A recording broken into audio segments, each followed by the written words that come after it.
Hi there. In this video I'm going to be showing you 5 reasons why air condition cooling inefficiently. I have been set the temperature at 16, since the AC running the room temperature not changing below 26. Number 1. Dirty evaporator. 5 common symptoms of a dirty evaporator coil. Reduced cooling performance.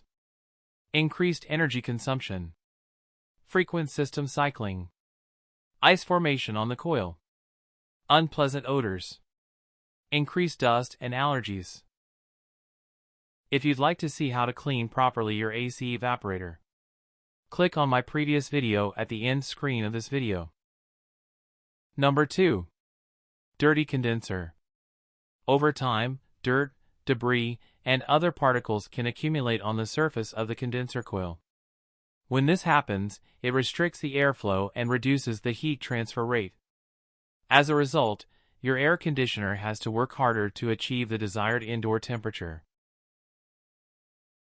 If you wish to watch a complete video of how to clean properly your AC outdoor, don't miss the end screen of this video. Click on the right video. Number 3. A dirty AC blower. Number 4. Dirty filter. And number 5. Low refrigerant. A low level of refrigerant is normally the result of leaks within the air conditioning system.